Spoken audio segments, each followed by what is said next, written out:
Now that we've completed introduction to growth hacking, about to move to the next module in this course, which is the growth foundation. These are the prerequisites that you need before you start growth hacking anything at all. We're going to talk about the growth hacking process or the growth marketing process later on. But first things first, like you need to have a solid foundation when you are building any strong structure or a strong house or whatever kind of building you want to build. You need a very strong foundation. So before we talk about the growth marketing process and every other thing, we need to briefly look at growth foundations. These are the things that you need to clear out of the way because they will help you um, as you begin to grow hack, as you begin to have your customer acquisition. You will find out why they are important later on. So under growth foundations, we'll be looking at the product market fit, the value proposition canvas.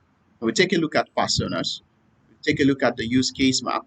We'll take a very brief look at the business model canvas, the pirate funnel, the one metric that matters, OMTM, North Star metric, and the growth model.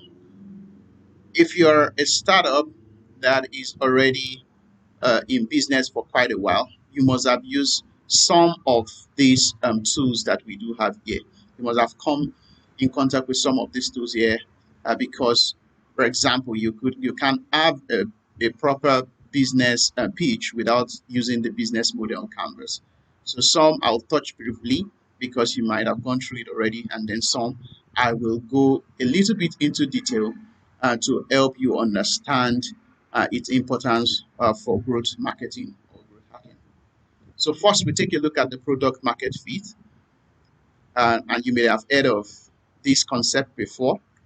It means that your product meets a real market need and resonates with your target customers.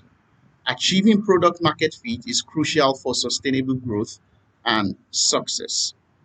So this is like the number one and most fundamental part of growth marketing because it shows that you are providing value to the target audience or or your ideal customer profile. If you do not get product market fit, and there are a lot of companies like that that have not even achieved product market fit and they are already big, they have to achieve product market fit because not achieving product market fit can be an indicator to failure in the long run.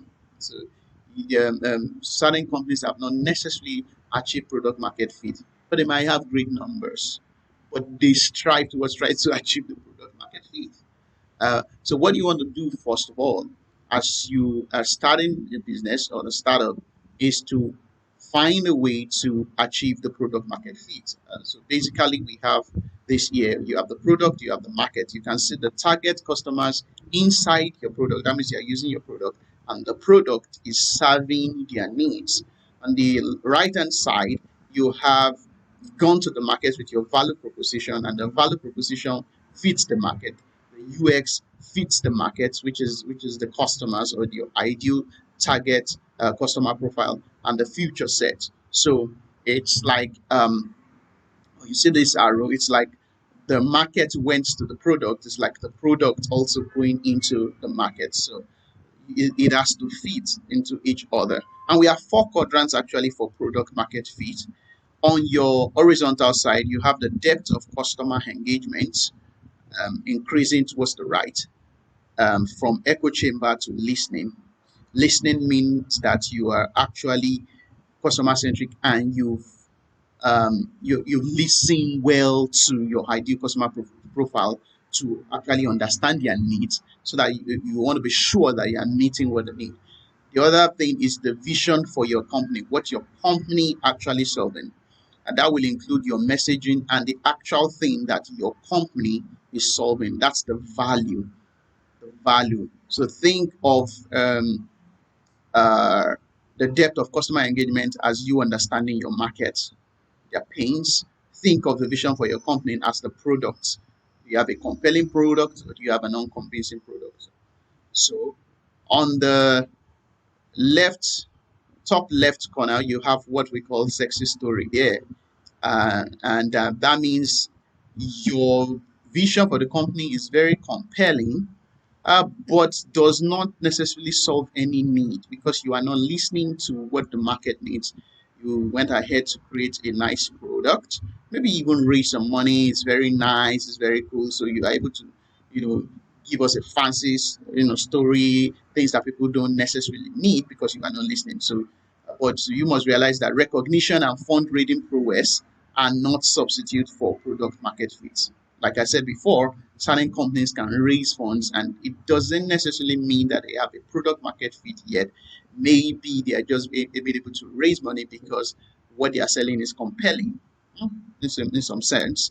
And then on the top, on the left corner, where you have self deception, your product is not convincing, nothing compelling about it, and you are not listening to the market to know whether they have any need. This one is the worst because number one, your product is not solving any need. It's not just really solving any need, and you find situations where technology first companies, what they do is they develop the product that they want. Like, oh, I like this product and I would like to develop this product, and they want to avoid engaging customers, so they never engage customers at all. And then on the right um, corner where you have the revenue centric, you have a situation where it's true that you understand the needs of the market, but you just want revenue, you just want profit, but your product is not necessarily solving any need. So here, the company is in danger of being a glorified project company. So you got the problem statement right, but your product is not necessarily solving anything. So you just keep pushing and pushing and pushing that, oh, it solves your need, it solves your need, but it's not convincing. Yeah, I mean, people know that, oh, you understand their problems and their needs and jobs to be done, but the value that you're bringing to the market is not there. But you see, on the top right corner where you have congrats, you have a product market fit. That is when you have a compelling product, because you have listened well to the market. So you want to ensure that you are on the top right corner for your product market fit. So this is the situation here. There's a lot of product out there, and the markets can be large. This is the sweet spot right here where you have a product market fit in the middle.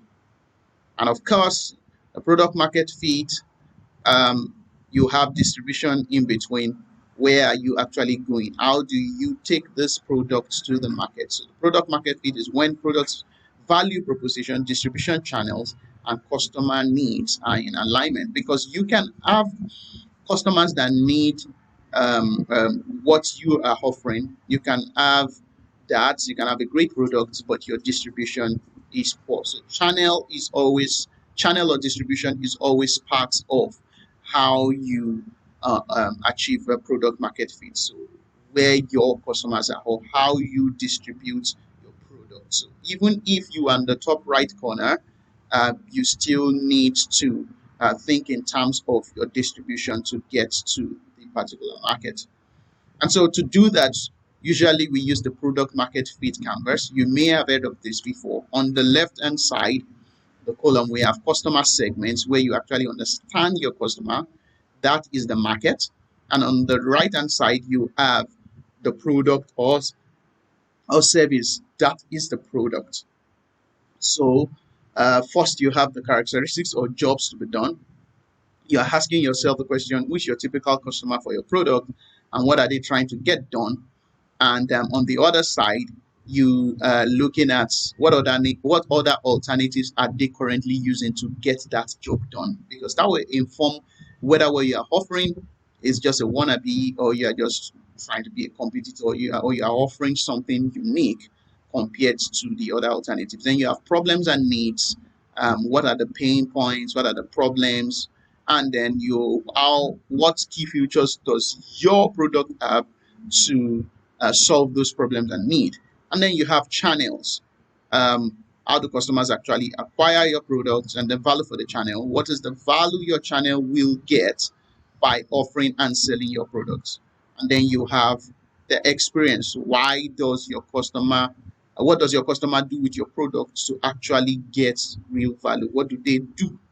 And how do you measure that? I mean, how will you measure if your customers are actually getting the value that you have told them? How do you measure? You have to have a metric. You have to have a way to measure your success. And basically, one of the things that we look at is, uh, is the jobs to be done, right? So we also have a canvas called the jobs to be done canvas, which is simple as this. You want to use all these tools to just help you to clarify the value that you are bringing to the customers. Um, so you have the jobs to be done canvas here, the customer jobs to be done canvas. It helps you to really clarify the job, the context and the situation, because context matters. You want to also look at the functional role. That's what the functional role that your product is going to solve. I mean, what's the emotional thing they are going to get from your product, and what's the social role of that particular job. So you want to look at all that and use the customer job to be done canvas to fill that out. But in a way, to make it very simple, what I recommend is that you just use the customer job statement. It makes it very clear. So even if you do not want to use the customer jobs to be done canvas, just make it very simple like this. It has 5 categories where you have the customer self identificator, the direction of improvement that the customer wants, and the product or the process, the person or the thing using the product or process, and the contextual clarifier. As an example, you have a parent here who wants to ensure that the child is safe, right? You have a child that's just started learning how to drive. And so you have a situation here where you say, as a parent, I want to. So, what's the direction? Is it that you want to maintain something, increase something, or decrease something? What does the customer want to do? So, as a parent, I want to increase the word. What do you want to increase? That's the real value. The real value. The real value. What's the value here? Safety. So, safety is what this particular product is selling to the parents. I want to increase the safety of who? It could be the same person, but in this case, the child of my words, of my child. It might not also be a person, it might be a process, it might be something. You maybe want to improve your health. But in this case, as a parent, I want to increase the safety. That's the value of my child. That's that particular thing or person that you want to improve. Then the last part is the context. On in which context?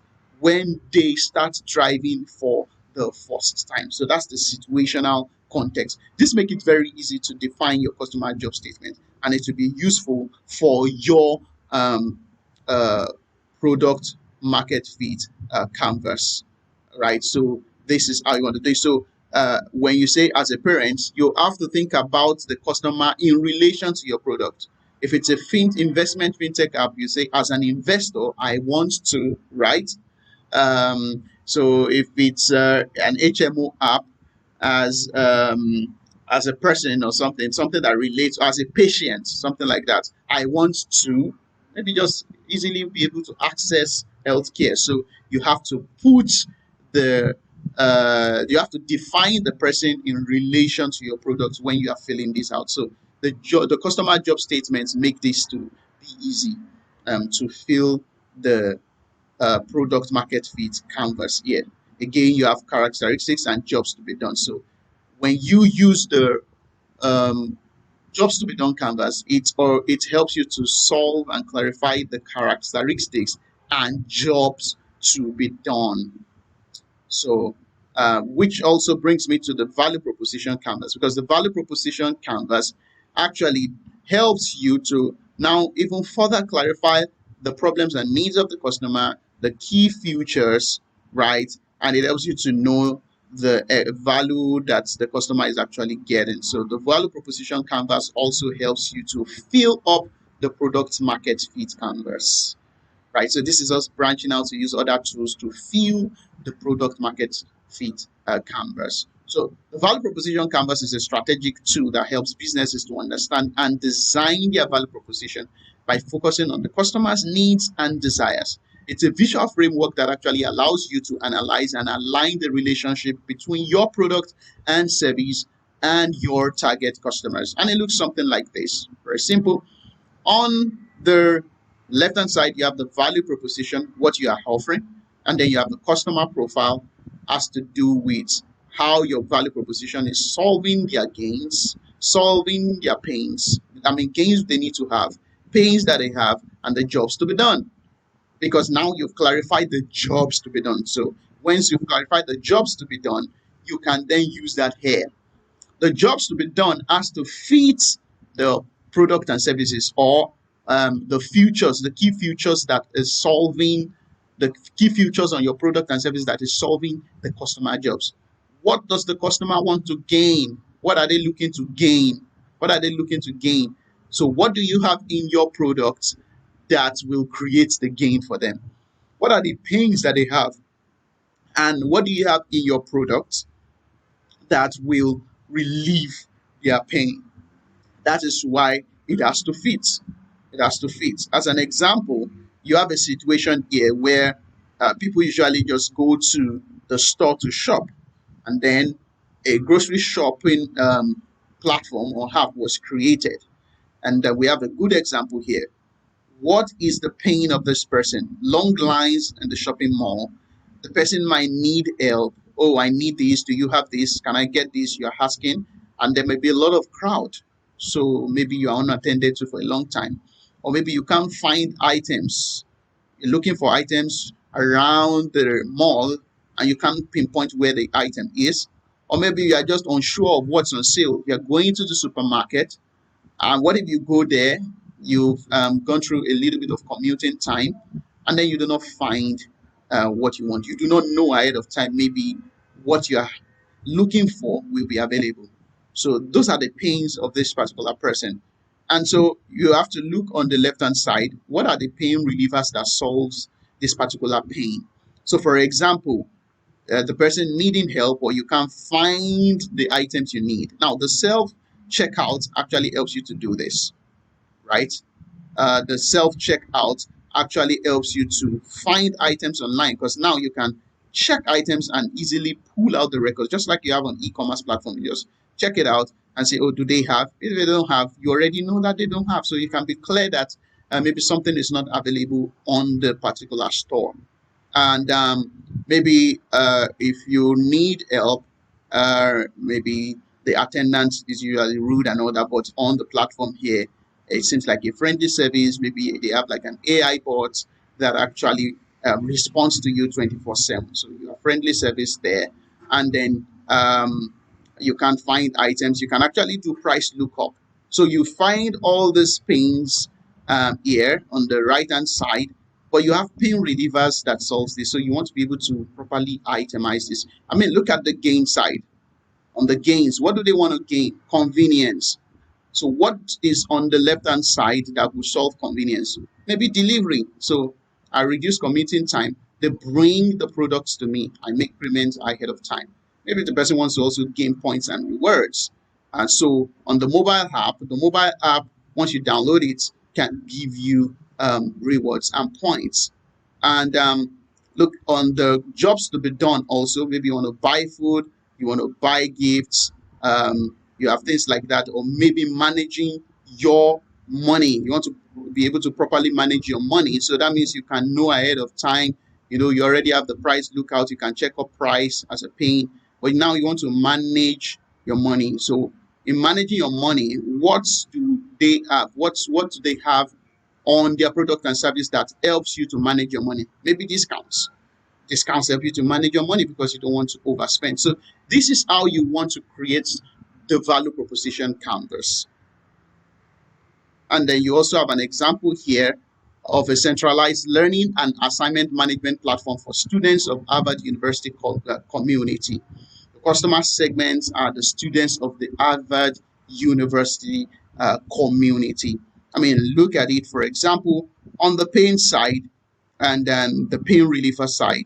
You have a situation here where there's no centralization of information. If you want if you're taking courses in 3 different departments, you have to go to this department, you have to go to that department.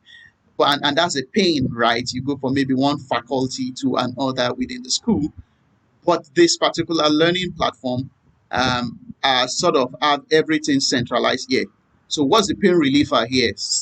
Because the pain here is lack of centralization, but the pain reliever is that you are providing, the platform provides one single source of truth for courses. So everything is on one platform. I don't need to move around again, from one faculty to another. So you have things like that here. So you can take a look at this. So this is what the value proposition canvas does. It helps you to match the customer jobs to the your product and services, or futures of your products and services. It helps you to match the pain to the pain relievers. It helps you to match the gains to the gain creators. And so once you have your value proposition canvas complete, your jobs to be done canvas completed, it will be useful to fill in your product market fit canvas, because you now have clarity. It guides you into filling this particular product market fit canvas. And so you have an example of the product market fit canvas here, where you have urban pet owners, and the product is online pet food store. The characteristics and jobs to be done is somebody trying to find pet food stores, or you want to buy pet food, or you want to compare food products. The alternative is you have to go to a physical pet food store, or you look for other online stores if there are competitors, right? Those are the jobs to be done. And then you have problems and need. The problems and need include, maybe it's hard to find physical stores, or you don't have a lot of choices, of physical stores. You don't have so much choices of product, or you don't even have any review. You can't find review when you go to the physical store. There's no review. Who has used the product? What are they saying about the product? There's nothing like that. And then the key features that solves that problems and needs. Remember that you've already used the value proposition canvas to do this. That means you then have, the key features is that you have marketplace for pet food store. The marketplace, and you can choose from a lot of, that means you are solving the problem of choices. You can make choices because the marketplace is a platform whereby a lot of vendors come in to sell their products. So you can pick the one that you like, and then people can compare. You can compare based on reviews, right? So you can do that. You have 24 hours delivery.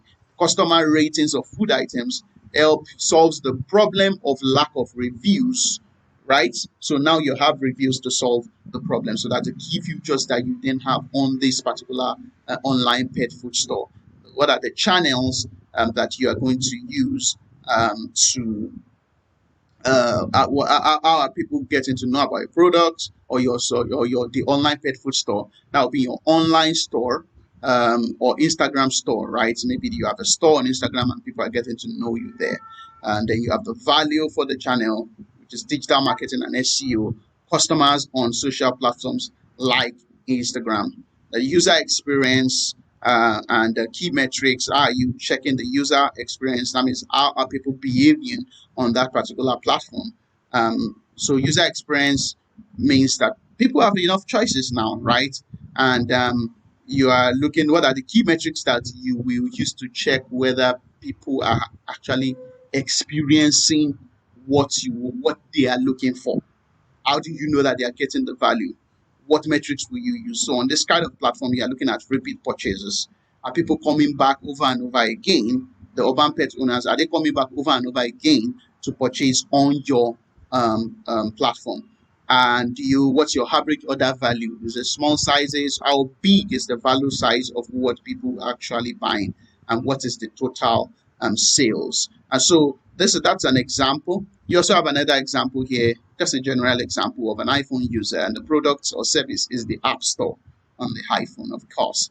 And so we have a situation where, of course, there are other alternatives, but this other alternative means that people need to go get a different type of phone to be able to do that.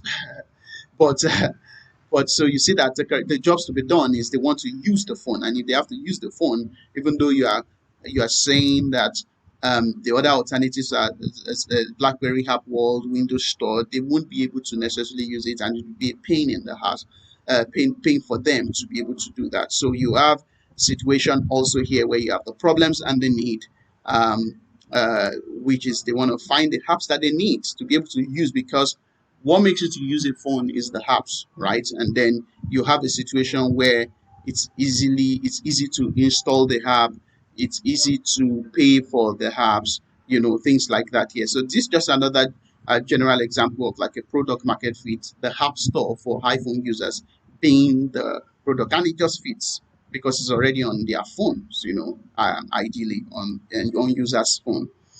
This one is more generic, and so where you want to be as a startup, you can see where that graph actually spiked up. Yes, because you have an idea, you create the MVP. When you have an idea, you tell your family and friends. You begin very lean. You validate with your angels or you crowdsource, and you want to get to the point where you reach product market fit before you actually accelerate, right? Before you actually accelerate there. So that is the trajectory they want to be looking at when you're talking about the product market fit. So, how do you know that you've achieved product market fit? There has to be some metrics. You've created your product market fit canvas, which is what you are going to use to take your product to the ideal type of market. Now that you've now started getting some customers, you have to find a way to know that you've achieved product market fit. And what we generally use is what we call the product market fit survey. This is a survey that you use on your active customers. Active customers are the people doing what you want them to do on the platform. So if you are a banking app, for example, your active customers are people that have actually made transactions before. There are people who downloaded the app and they've never made transactions. This survey is not for them. This survey is not for them. This survey is for people that are actually active on your platform. And it consists of some few questions. The first question is how they discovered the app. Very important, because you want to know where your active customers are coming from. Remember, this is product market fit. The market is on a particular channel. So you want to know the channel they are coming from. You must give room for them to tell you where they are coming from if it's not listed, right? Because you only list channels that you are using. When you list channels that you are advertising on, or you are placing your product on, you list them here. But perhaps there might be other channels that people are using to discover your product that you are not aware of, and so you add others there. And then this is the most critical question. This is the most important question for the product market fit survey, which is, how will you feel if you could no longer use this product? Setup as an example. Very disappointed, somewhat disappointed, not disappointed, maybe the product's not really that useful. And then you tell them to describe or explain why they chose what they chose. So this question here is the most critical one. And where you want to be is to have a lot of people ticking the very disappointed, which means they'll be very pained if they couldn't use your product again. Like, it will pain them. They won't really like that, because something is solving their problem, something is meeting their needs, and they are not able to use it anymore. So number 2 here is the most important question that you are going to use to judge whether you've achieved product market fit. The other questions just gives you context, right? Because you have other questions like, okay, what other alternative will you use? Because you want to know whether there are other alternatives that people are using to solve their problems, right? So you have there, what will you use as an alternative if setup was no longer available? What is the primary benefit that you receive from setup? You want to know, okay, we think that we are telling people that this is what the product is useful for, but people might be using your product in a different way and maybe getting another type of value. So allow them to tell you how they benefited from the app. Because in the initial segment here, you told them, how will you feel if you could no longer use the setup? But what are they using it for? Do you know? So number four gives you that context of the primary benefit that they are deriving, the value that they are getting from the particular app or product that you have. And you want to just add, have you recommended the setup to anyone? Because if people really love your product, perhaps it is safe to say that they will recommend it to others. You're trying to check whether they've recommended it to other people because they love the product, they can vouch for it and tell other people. And then you have the sixth one, which is what type of person do you think will benefit from the setup? You want to look for patterns. Maybe people are describing the same set of people as the type of people that helps you later on, maybe when you want to target your users.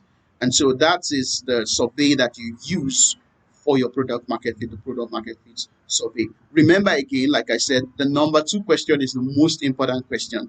Every other questions in the survey just give you context. And you have templates on SurveyMonkey, even the free version, and on SurveyMonkey to do this particular survey. So you do not need to build this out maybe personally yourself because SurveyMonkey already gives you that even for a free version. And so you are looking for the benchmark within the growth hacking industry is 40%. 40% of people saying of your active user telling you that they will be very disappointed. That's the minimum. 40% as a benchmark that you use to judge whether you've achieved product market fit. If you have 40%, oh, that's good. That means you have 4 out of 6 people saying that they will be very disappointed if they do not use your product. But it's even better if you can achieve more than 40%, right? If you have 58%, that's awesome, right? So 40% is what you are looking at. Like, okay, how many of the active users say that they will be disappointed if they do not use your product again?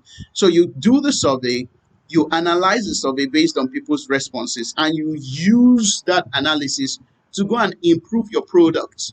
Maybe they are using your product in another way. So maybe you want to be pitching that because that is what people are using your product for. Or maybe you are reaching the wrong set of people if they are using your product in a particular way and you are beginning to realize that, okay, we know that our product does this, but it looks like people are using our product for something else.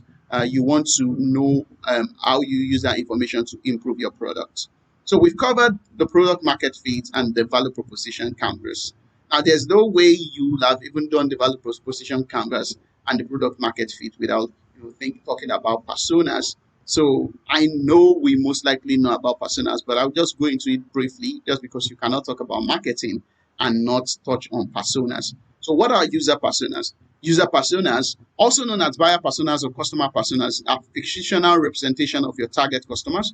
They are archetypal profiles that represent the characteristics, needs, goals, and behaviors of specific segments of your target audience. So this is like a fictitious person. You give the person a name, your ideal customer profile, right? You have an archetypal profile or ideal customer profile, which is what is called the ICP. But this time around, you want to make it fictional. You want to make it look real. So you make an assumption. What do you have in your user personas? Their demographics, who are they, what's their age, where do they live? Their psychographics talks about how are they thinking, what's their cognition, what's the goals and their need in relation to your products, what are their pain points and challenges, what's their behavior, what are their preferences, what's their background and their context. Those are usually the things that you will have in a user persona. As an example, this from HubSpot, you have this particular marketing assistant. We know the level of education of that person, what social networks they are on, their preferred method of communication, what job, because this guy is a marketing assistant. Okay, the job is measured by generating leads. So maybe your product helps to generate leads. So you want to do something like this. Another example, which is quite popular, is the sample sally. You have sample sally as a popular thing here. So you have a situation where sample sally, you look at the job responsibility of sample sally.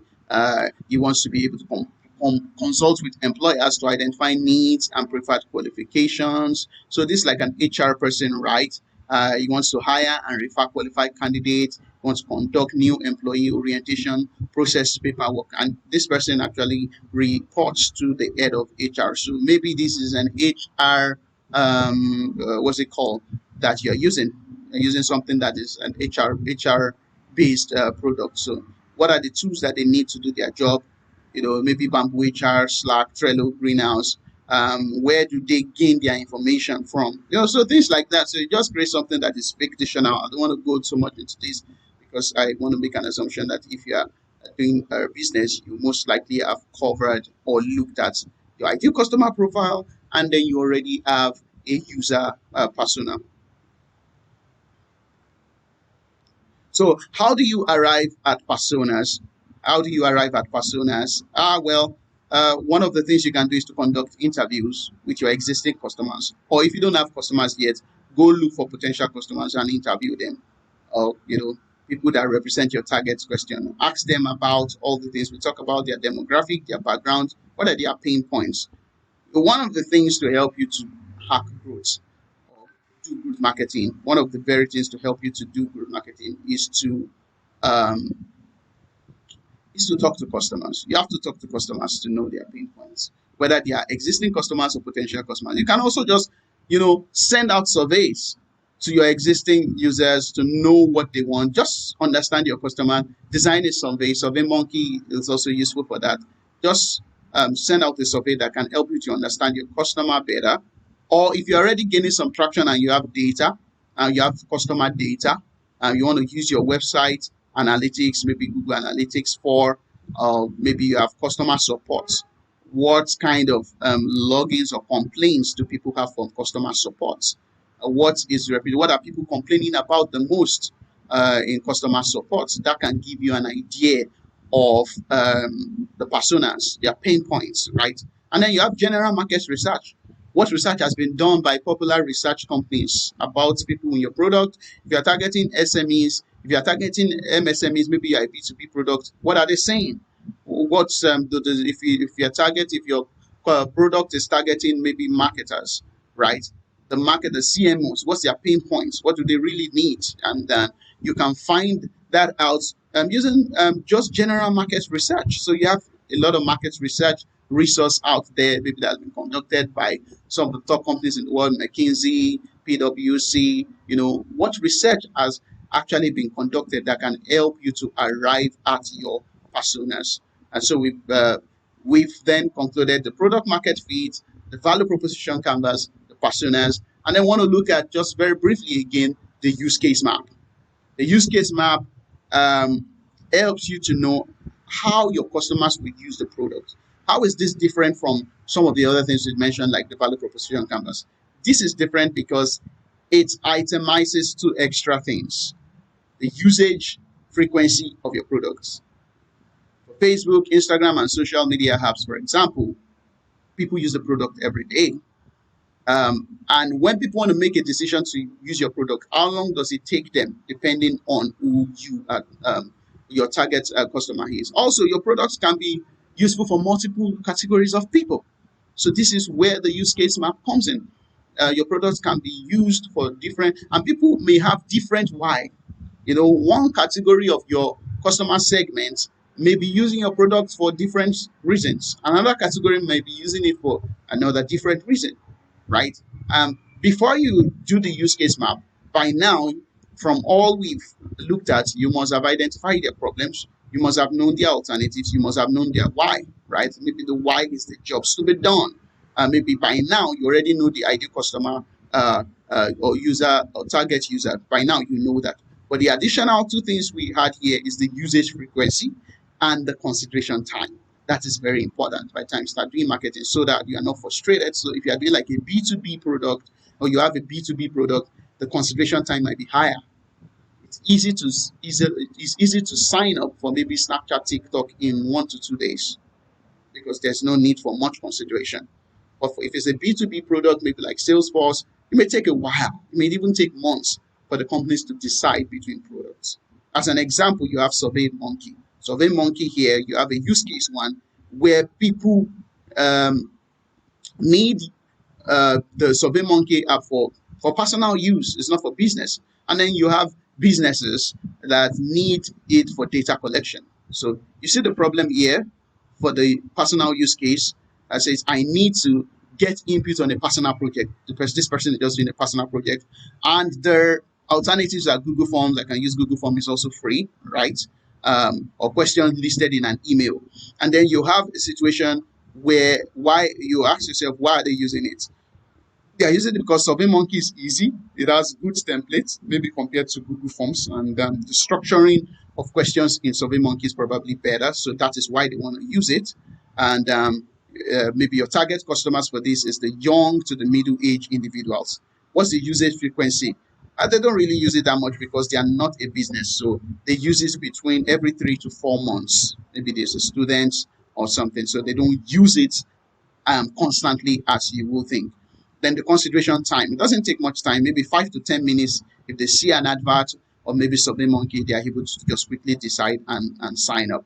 On the other hand, for businesses, what do they need this for? They need it to collect data for a work project.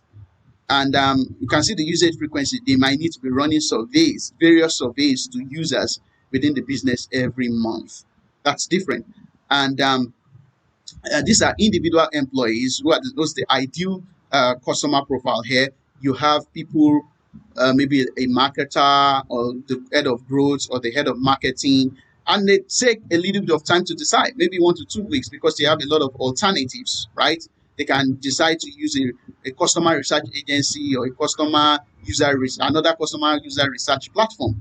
And then you have to wait a while because they have to compare. Maybe they are talking to sales in those other companies. So this gives a little bit of more context for you to be able to understand how you do growth hacking, because this will be important later on, even as we progress.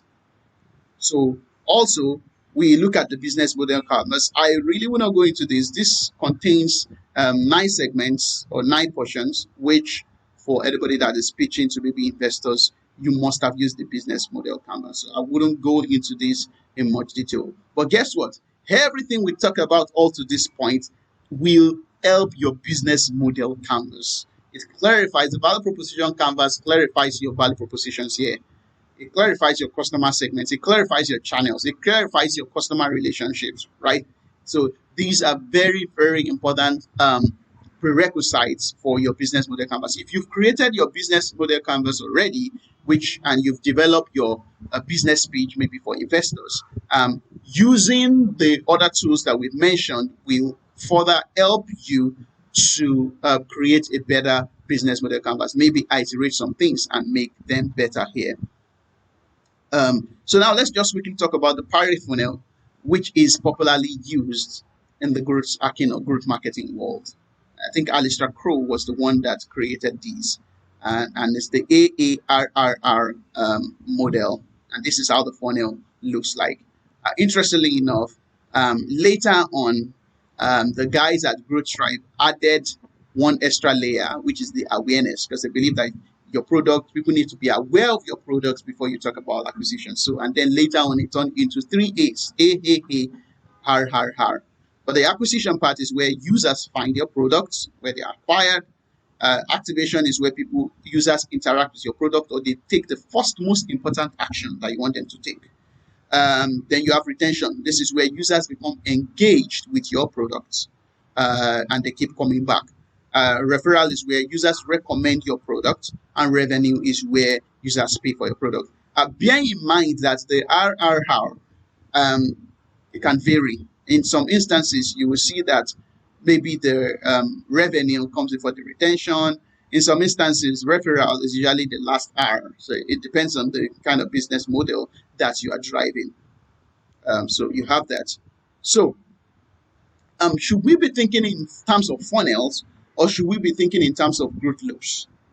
Because we do have Brian, who was the former VP of HubSpot and now currently the founder of Reforge, has stated that it's better for organizations to think in terms of growth loops because it's more efficient than to think in terms of funnels.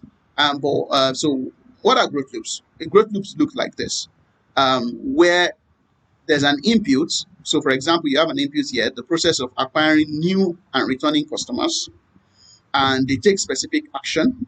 When they take those action, there's an output. That output feeds back into an input again. Now, the growth loop is not just useful for acquisition, it's also useful for engagement or retention? How do you keep people coming back so that when they come to your platform, what are the things that happen to make them come again? So the growth loop is not specific for just acquisition. The growth loop is specific, is useful for any part of the private metric funnel, right? So should we be thinking in terms of funnel, or should we be thinking in terms of growth loop? Well, so while the AARR funnel focuses on acquisition, activation, retention, and revenue, growth loops are self-perpetuating cycles in which each new user brings in more users, who then bring in even more users. So the AARR framework, which is a pirate funnel, is a great way to think about growth, but it's crucial to remember that it's just one piece of the puzzle. You will also need growth loops to keep users engaged and coming back to your product. Therefore, to drive sustained growth, leverage both the pirate funnel and growth loops. By leveraging both the frameworks, you can create a flywheel effect in which each new user fuels even more growth. So both are very, very important. Now, the pirate funnel metrics, a way to understand it, remember I said one extra layer was added, which is the awareness. You want to do something like this, maybe using an Excel sheet, where you've asked yourself the question: how do we measure awareness? Is it impressions? Is it reach? What you have in measuring points, that's the metric that you are going to impute there. And then you have your exact number. What's the exact number of that metric right now? So you have awareness. Let's say, for example, for a fintech investment product, awareness will be how many people did you reach on a particular platform. So reach is going to be the KPI, and you have to be able to measure it. Then you insert the exact number on the exact number column. Then you have acquisition. Acquisition indicates how many people have signed up. How many people maybe signed up. So maybe the measuring point here is number of signed ups, and then you had the number of signed ups. Activation could be an exchange made, maybe from dollar into naira. You want people to make an exchange. Did they put in money? Did they change from naira? Did they change their money from naira into dollar? Because you are in Nigeria, for example, and then you need to fund in naira but convert to dollars to be able to invest in dollars. So that's activation. So maybe it's a case of number of exchanges. So what's the number of exchanges? And then you have revenue. Maybe you want to find a way to put that. Revenue, maybe AUM can even be an indicator of your revenue. Asset under management. What's the total asset under management? And then if you want to put that, or what's the number of people that you're actually getting revenue from? That could be it. What's the number of people that you're having retention, and what's the number of people that are actually referring your product?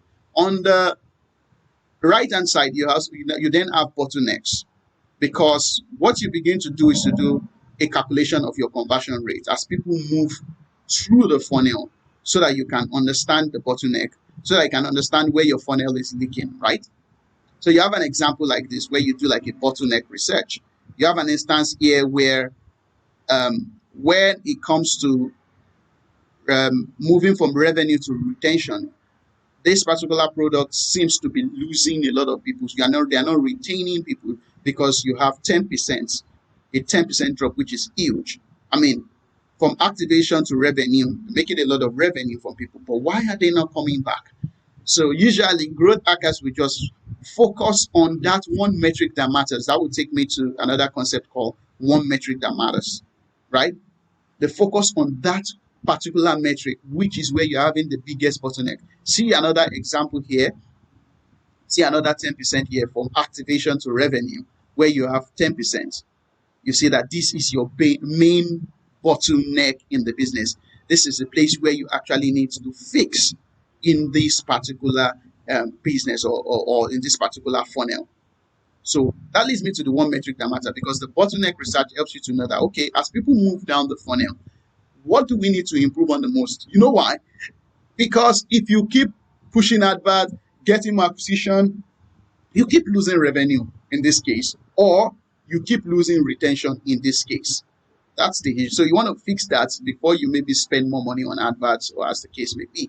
So what's the one metric that matters? The one metric that matters in growth hacking refers to the single key metric that growth hackers focus on at a particular point in time, right?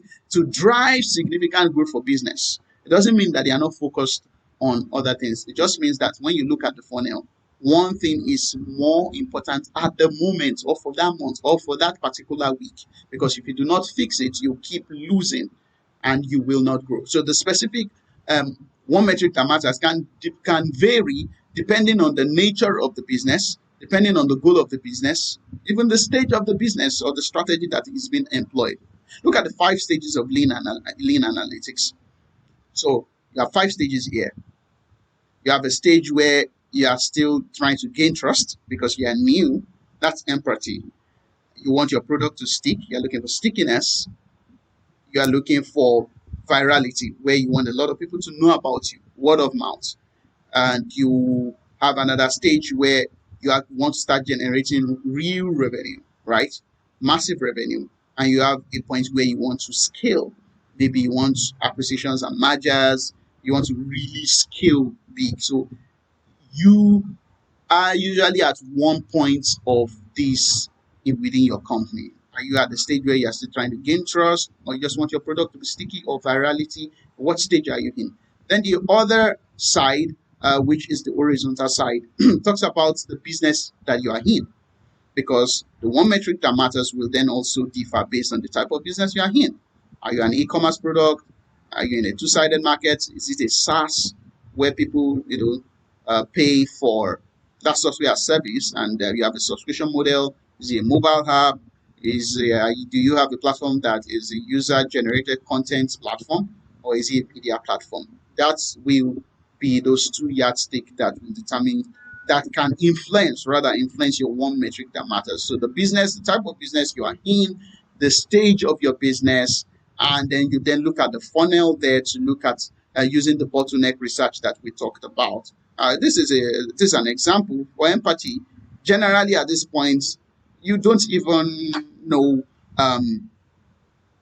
what you're just trying to do is to get to know your customers. So there might not be so much you can do at this particular point. You're just conducting interviews, right? Maybe that's the point where you're still trying to achieve product market fit. You are doing product market fit survey, so you don't even know. You're just doing qualitative scoring. You're just doing surveys at that point. And then you have then stickiness. So it's going to look something like this. So for example, for a SaaS app, maybe the stickiness is people churning. Are you losing a lot of people? Is that the issue? Because that's the stage where you are in the company, and that's where you want to really focus on. You want to focus on the percentage of retention. What's going on there? Do you want to even increase it further? Are people being engaged on the platform? What does the percentage look like on your pirate funnel? You want to look at that. If it's a mobile app, also maybe churn. Also, you want to look at churn. If it's a media, maybe it's like a media company. You have a news site. What's the traffic? Do they keep coming back? What number of returning visitors do you have? And Google Analytics can help you to check this. So depending on the stage of your business, these are the things you want to be looking at. So for example, the same media can now be for revenue. If you're at the stage where right now we need to start making revenue because now we have enough traffic, now we have virality, we really need to be making money. So in the media case, you are looking at money from advert clicks. So how many people are seeing your advert? What's the affiliate percentage if you have affiliate links on your site? So that, just to give a random example. So the stage of your business and the type of your business will also determine your one metric that matters. So you want to pay attention to that. This is different from another metric that we call the North Star metric. The North Star metric is a strategic growth metric that represents the core value a business delivers to its customers. It's a single overarching metric that aligns and guides all efforts and initiatives towards driving sustainability. The North Star metric usually doesn't change. The one metric that matters changes per time based on the stage of your business and the type of your business and the bottleneck research that you've done. It can change from time to time. But the North Star metric does not usually change. It does not usually change. For the next 4, 5 years, 6 years, it's that metric. That's the metric that investors are looking at. It's the metric that is showing you whether your business is successful or not. It doesn't change, and you want to constantly put your eye on the North Star metric. So, what's the difference between the North Star metric and the one metric that matters? Well, North Star metric is a long-term goal. You keep looking at that metric constantly every single day for a lot of years. Whereas the one metric that matters is just an intermediate goal, something that you need to fix now. The North Star metric lasts forever or for years because the business might evolve later into other things. The one metric that matters, maybe 2 to 6 months, it usually changes. The North Star metric is for the entire company. It's not just for people in growth. If they need, every department must be optimizing in some ways for the North Star metric, right? And then the one metric that matters is usually team focused. For example, we are trying to fix engagement, and the growth guy comes and tells you, oh, we don't have a lot of people coming back to our platform, and then engineering needs to do something. The growth engineers at that point will need to work on that. I mean, other parts of the business, other teams within the business might not be focused on that. So this is how you just differentiate between the North Star metric and the one metric that matters. Let's look at some example of North Star metric here. For Facebook, it's usually monthly active users or daily active users.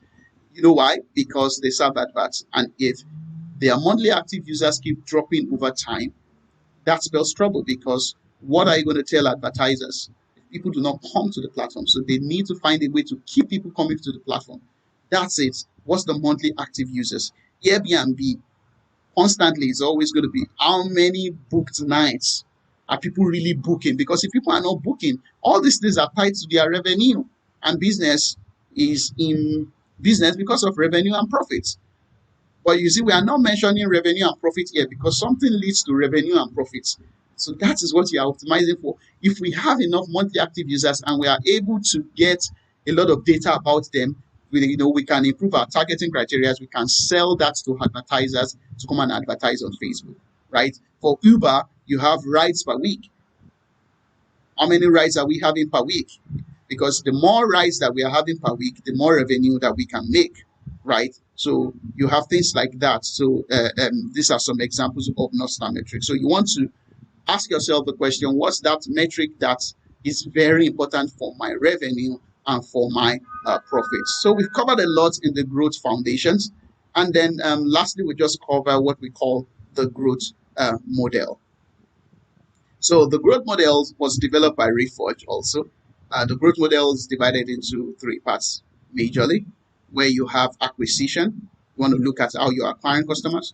How are you retaining the customers? That's retention. How you engaging them? How do you make them to do repeat purchases? How do you bring them back to your platform? And then how are you actually monetizing?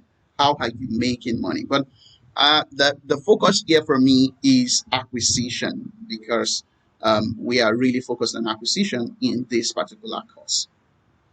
So remember, we talk about the loop, the growth loop for an acquisition. An acquisition loop looks something like this. We've said this before. You have a new user that tries your product, they sign up, and then once they sign up, they try the product. If they love it, what happens? They invite other users. So this is like an organic loop, right? Where users sign up, they try the product, they like it, and they tell other people. So just an example of the loop we talked about before. And you have different forms of acquisition loops. So you have the viral loop, and the viral loop is by users. That means you rely or depend on users to tell other people. You rely on users to actually tell other people. You also have content. You have the content loop. Here you rely on content to actually drive your acquisition. But the paid loop, you actually rely on capital because you have to spend money, right? Or to run adverts. So different types of loops actually have their different types of fuel or constraints. Now remember that loops are not just for acquisition. Loops are for acquisition, loops are for retention, and loops are for monetization. You want to create a kind of loop that brings people back to your platform. And we have 2 different types of triggers when you want to restart a particular loop. You want to restart a loop. You have what we call the manufactured triggers, And you have the environmental triggers. The manufacturer triggers are triggers that are created by product or marketing strategy to reinforce a habit loop. An example will be push notifications. Maybe there's an offer you want to bring people back to the platform. You're telling them that it's been a while that we've seen you. Those are manufacturer triggers. Environmental triggers are triggers within your platform. You know, it could be in-app notifications, it could be notifications, it could be leaderboards, something within your products that is triggering people to actually do something, right? So they are cues that are inserted into places and products where the organic triggers actually take place. So we have that. And then we have the growth model. I will share resource to each of these models so we can go through them. All right.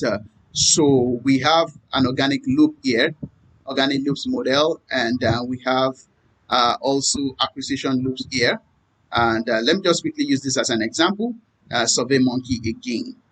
Of course, the SurveyMonkey, the organic one, is that somebody needs to make a survey, finds out about SurveyMonkey, and get responses.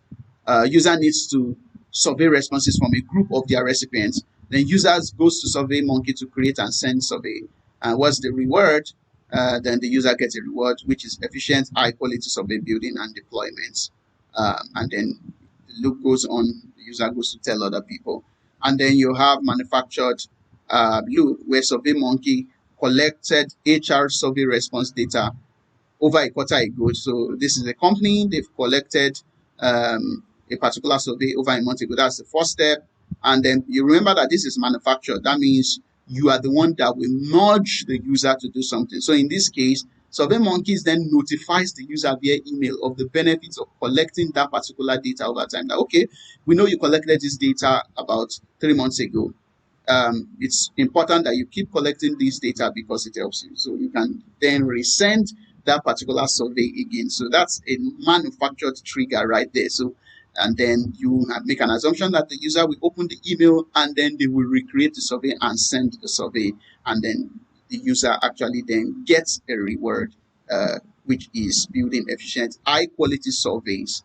And then so you have this here where you have acquisition loop still for SurveyMonkey, where a new user actually signs up for SurveyMonkey account. It creates a survey. That's step 2. Step 3, user sends survey to recipients. User sends survey to recipients. Then recipient learned about SurveyMonkey on the thank you page. Thank you for taking this survey. Create your own free survey also. So you have that step for there. The sales loop, on the other hand, a new customer joins SurveyMonkey. Revenue is then generated from that new customer because the customer paid. So you can think of that as a loop also. So the revenue is now reinvested into acquisition. Like, okay, we made money from these people. Can we reinvest the money back into the business? So you can think of loops in that manner. And then you have linear sources. These are things that are not loops, but they can help to accelerate the loop. They are like fuels, but they are not necessarily loops. So for example, if you do webinars, okay, want to do a webinar. So you do like a webinar to just jumpstart or increase the speed of the loop. Remember that loops are supposed to be moving, right? So if you want to increase the speed of those loops, what do we use to increase the speed of each of the loops? So for example, you have a linear source for user-generated content loop, right? Which means maybe you are optimizing SEO, right? You're optimizing SEO to fuel this particular, what's it called, loop on the left-hand side. And then you have webinars to speed up the sales loop for you, right? So I will just pause here and then we move into the next module. I hope this has helped. In the next session, we'll be looking at customer acquisition in detail, and we'll begin to see how all that we have learned up to this point fits into the customer acquisition and retention. So we're done with the growth foundations. The growth foundations are the tools and templates that you need to fill and be clear of before you go into trying to acquire customers. See you in the next module.